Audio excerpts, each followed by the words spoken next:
넥스트 모빌리티 축제가 되다를 주제로 개최된 부산 국제 모터쇼가 성황리에 막을 내렸습니다. 올해 모터쇼에서는 완성차 업체와 관람객 모두 최신 전기차를 중심으로 미래 자동차 기술에 관심을 집중했는데요. 기후변화 위기를 극복하기 위한 대안으로 주목받고 있는 전기차와 관련해서 이야기 나누겠습니다. 이번 시간 김용현 한국폴리텍대학 부산 캠퍼스 자동차과 교수와 함께하겠습니다. 어서 오시죠. 안녕하세요. 예. 4년 만에 열렸던 2022 부산 국제 모터쇼의 주인공은 단연 전기차가 아닐까 이런 생각이 듭니다. 내로라 하는 기업들의 전시장 중앙 무대에는 빠짐없이 전기차가 자리를 잡았었는데요. 이처럼 미래 자동차로 전기차가 주목을 받는 이유는 어디에 있다고 보십니까? 가장 큰 장점인 친환경적인 부분입니다. 예. 내연기관에서 배출되는 질소산화물이나 또 그 탄화수소 같은 것이 거의 배출되지 않고요. 네. 또 요즘 가장 그 논란이 되었던 그 온실가스도 예. 최근에 그 현대자동차에서 발표한 연구 자료에 따르면 전 세계 주기 평가라고 해서 예. 그 연료에서부터 바퀴까지 이르는 그런 생산 공정에서 발생되는 그런 여러 가지 온실가스도 내연기관에서 한 50% 정도밖에 되지 않는다는 예. 그런 결과도 있습니다. 예. 거기 더불어 이제 모터를 쓰기 때문에요. 기존의 엔진에서는 연료를 폭발했는데 소음과 진동이 당연히 발생됐던 것이 이제 없어졌고요. 예. 또 두 번째는 부품의 개수도 내연기관에 비해서 한 40% 정도밖에 되지 않기 때문에 예. 정비에 필요한 비용이 많이 절감이 되고요. 예. 소비자 입장에서는 좀 편하게 탈 수 있다. 뭐 그런 여러 가지 장점들이 있다고 볼 수 예. 있습니다. 내연기관 차에 비해서 여러모로 조금 더 성능적으로나 뭐 친환경적으로는 다 좋아졌다 이렇게 볼 네. 수가 있겠군요. 네. 네. 전기 자동차의 또 최대 약점을 꼽자면은 내연기관차에 비해서 짧은 주행거리입니다. 전기차는 무엇보다 충전을 해야 하기 때문에 주행거리가 아무래도 중요할 수밖에 없는데요. 최근에는 이제 한 번에 충전을 하는 것만으로도 500km 이상을 달리는 차가 나왔다고 들었습니다. 네. 맞습니다. 전기 자동차의 상품성은요. 예. 한 번 충전했을 때 얼만큼 오래 갈 수 있느냐가 그렇죠. 제일 중요합니다.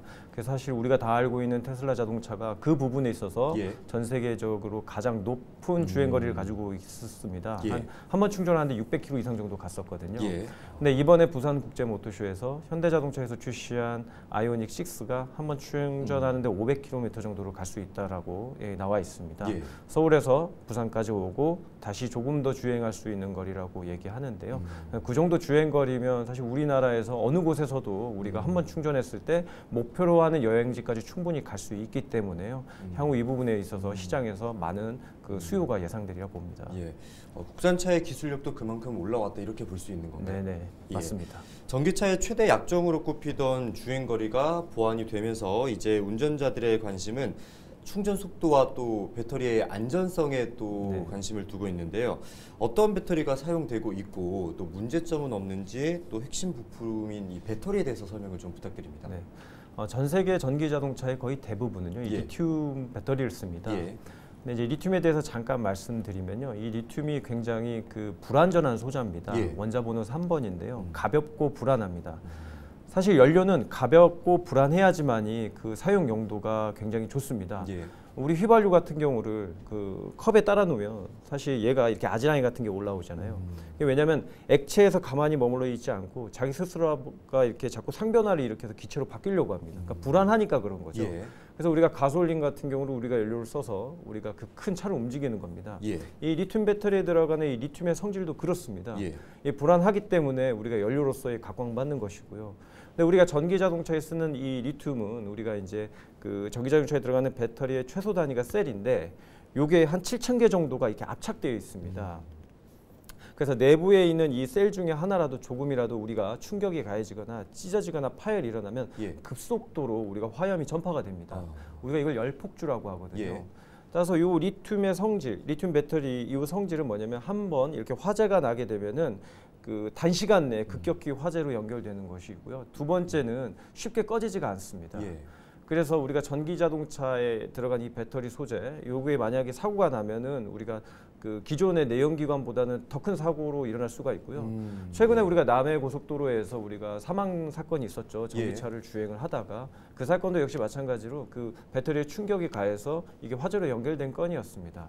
그래서 앞으로 이런 건 같은 경우는 우리가 이 배터리에 여러 가지 안전장치라든지요, 또 기술의 진보가 더 이루어져야 된다고 볼 수 있습니다. 사고가 발생했을 때는 내연기관차보다 더 큰 사고를 불러일으킬 수 있다. 네, 이렇게 맞습니다. 참 불안한 점이 또 네. 있긴 한데 우리가 또 흔히 쓰는 스마트폰에도 배터리 관리를 어떻게 하느냐에 따라서 네. 오래 쓸지 수명이 또 결정이 되잖아요. 네. 전기차도 마찬가지지 않을까 이런 생각도 드는데 또 전기차 배터리는 이 휴대폰과는 다르게 또 상당히 고가이지 않습니까? 네. 특별히 관리도 신경을 써야 할 것 같은데 배터리 관리 요령에는 어떤 것들이 있을까요? 아, 네.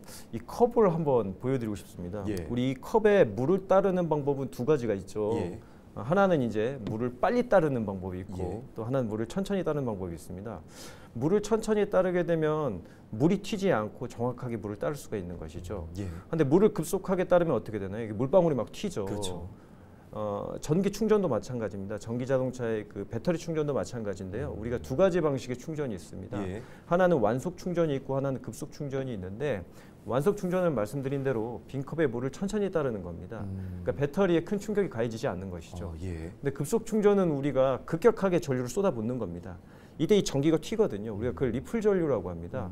이런 게 배터리에 자꾸 충격을 가하게 되면 배터리 자체가 가지고 있는 이 수명이 많이 줄어들게 됩니다. 예. 그래서 우리가 충전을 할 때는 가급적이면 천천히 충전하는 완속 충전이 배터리 면에서는 좋고요. 예. 두 번째는 이 배터리를 끝까지 100% 충전하면은 역시 배터리에도 상당한 충격이 가해집니다. 예.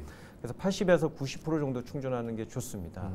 자, 그다음 관리 측면에서 또 다른 측면을 말씀드리면 우리 화재를 방금 전에 말씀을 예. 드렸는데요. 이 리튬 배터리가 화재가 나기 전에 보이는 특성이 좀 있습니다.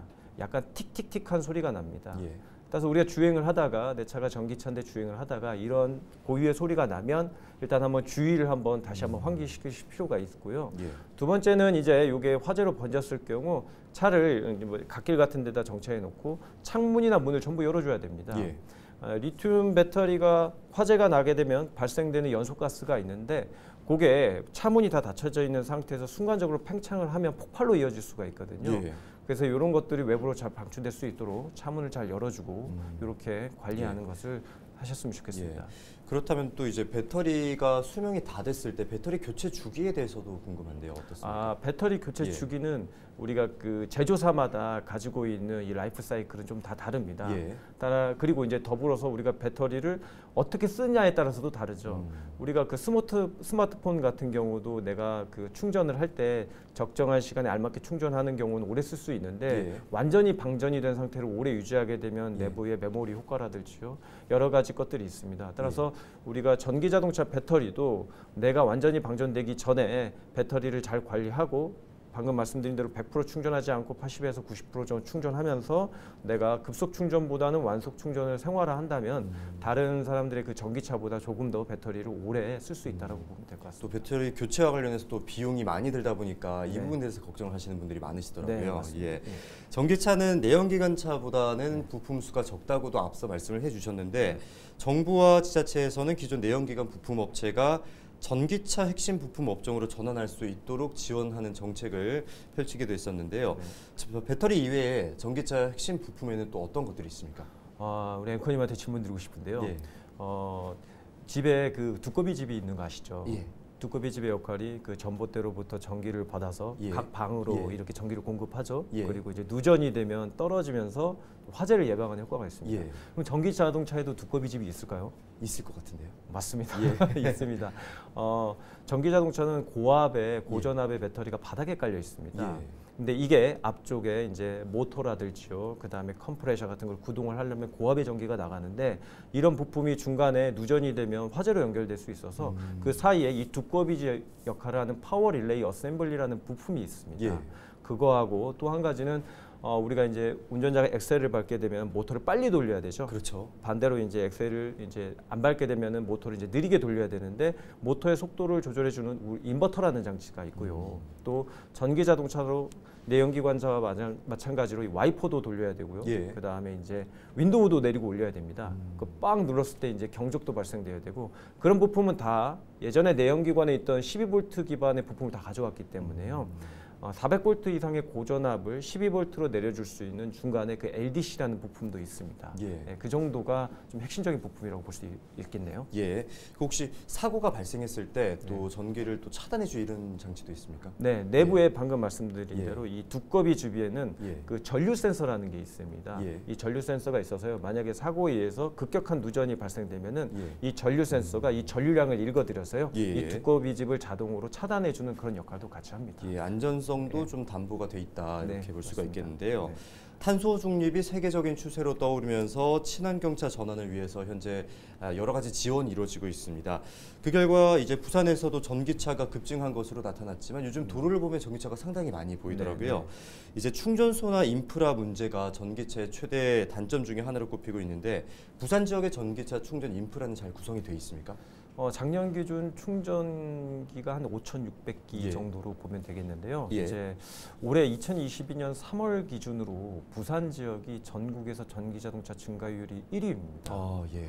그러니까 이제 지금보다는 앞으로가 문제입니다. 이 충전기가 지금보다 더 많이 보급이 돼야 되는 건 당연한 거고요. 예.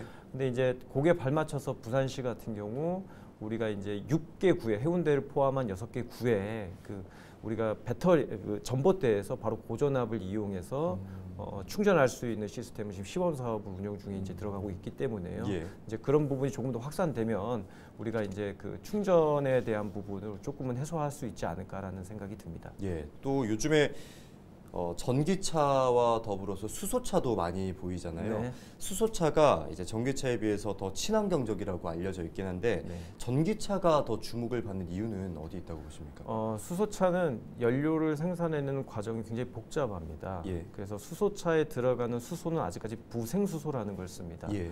우리가 울산 공장에서 우리 석유 같은 거 이제 정제하는 과정에서 부가적으로 생성되는 수소가 있습니다. 예. 따라서 이 수소를 쓰기 때문에 수소차 보급이 많아지면 많아질수록 사실은 이 수소 연료 자체를 공급하는 게 굉장히 힘듭니다. 예.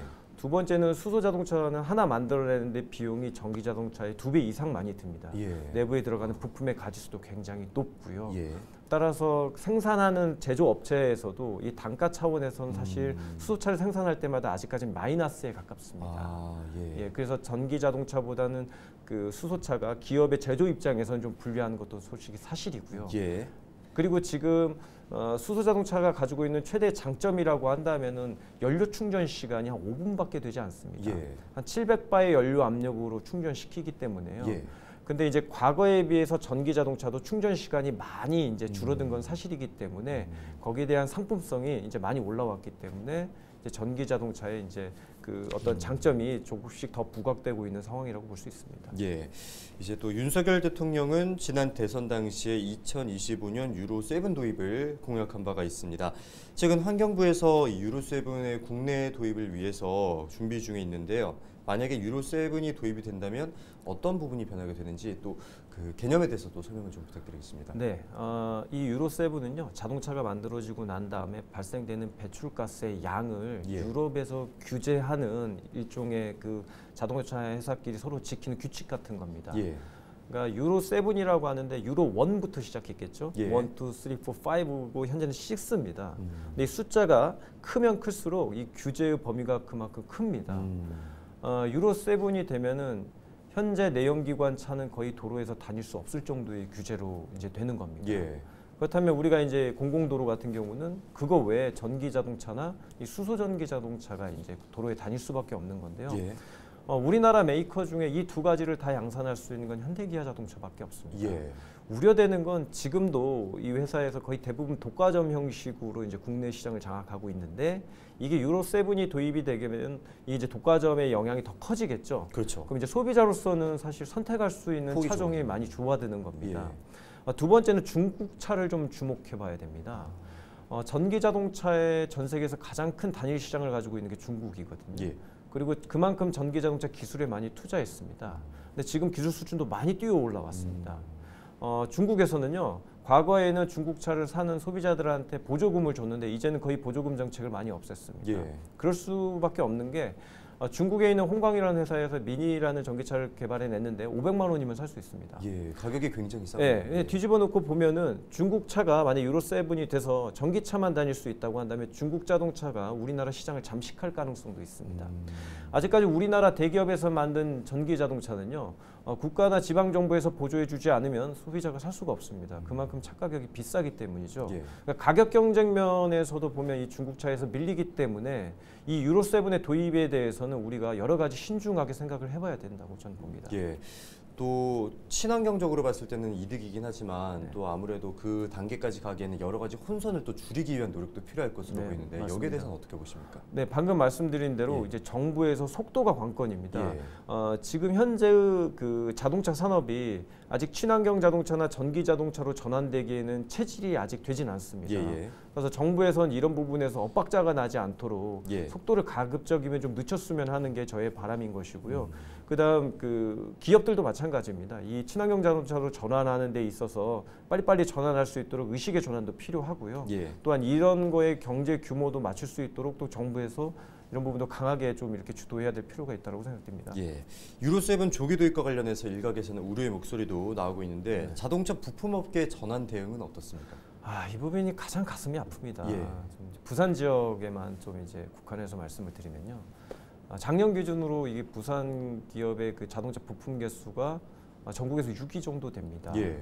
근데 이 중에 한 3% 정도가 10인 미만의 영세한 사업장입니다.